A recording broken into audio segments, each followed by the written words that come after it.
మనం వెంకటేశ్వర స్వామి వారికి సంబంధించినంత వరకు ఒక ప్రత్యేకతని ఒకదాన్ని గమనిస్తూ ఉంటాం.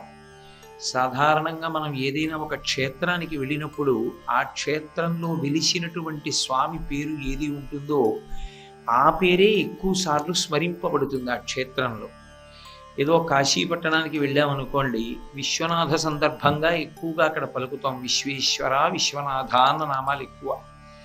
శివాని పలకము అని కాదు నా ఉద్దేశ్యం. శివ దాని యొక్క సమగ్ర స్వరూపం, అదే విశ్వనాథ విశ్వేశ్వర అని పిలుస్తాం.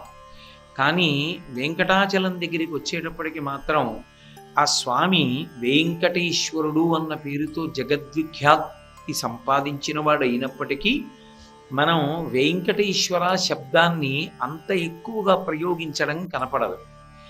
యథార్థానికి మనం అక్కడ గోవిందనామాన్ని ఎక్కువగా స్మరిస్తాం. గోవింద గోవింద అన్న నామం ఎక్కువ వాడుతూ ఉంటాం. ప్రతిదానికి ఆ క్షేత్రంలో గోవిందనామమే వినపడుతూ ఉంటుంది. గోవిందనామం ఒక్క వెంకటాచల క్షేత్రంలోనే అంత ప్రఖ్యాతి వహించిందా, లేకపోతే అసలు విష్ణునామముల యందు గోవిందనామానికే ఒక ప్రత్యేకత ఉన్నదా అన్నది పరిశీలనం చేస్తే వెంకటాచలంలో మాత్రమే గోవిందనామానికి ఒక ప్రత్యేకత కాదు. విష్ణునామముల యందు గోవిందనామమునకు విశేషమైనటువంటి ప్రఖ్యాతి. మీరు కొంచెం జాగ్రత్తగా పరిశీలనం చేస్తే మీకు విష్ణు సహస్రనామ స్తోత్రంలో ఉన్నటువంటి నామములలో అత్యంత ప్రధానమైనటువంటి నామములను తీసుకుని 12 నామములుగా కూర్చారు. వాటిని ప్రతిరోజు మనము ఆచమనం చేసి పూజ ప్రారంభం చేసేటటువంటి సందర్భంలోనే చెప్పడం ప్రారంభం చేస్తాం. కేశవ, నారాయణ, గోవింద, మాధవ, విష్ణు ఇటువంటి నామాలు. ఇందులో 2 ప్రధానమైనటువంటి నామములు కనపడవు. ఒకటి శ్రీరామనామం, 2 నరసింహనామం.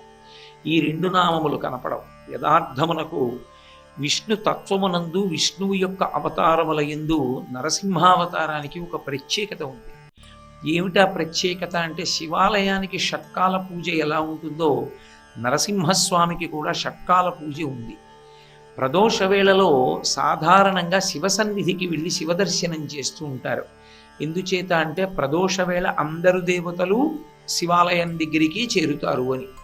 కానీ విష్ణువు యొక్క అవతారముల యందు నరసింహావతారానికి మినహాయింపు.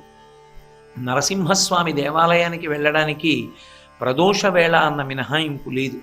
షట్కాలముల యందు ఎప్పుడైనా నరసింహస్వామి వారి దర్శనం చేసుకోవచ్చు. పైగా ఆంధ్రదేశంలో నరసింహస్వామి వారికి సంబంధించినటువంటి ఆరాధన చాలా విశేషం. అటువంటి నరసింహనామం 12 నామములలో లేదు.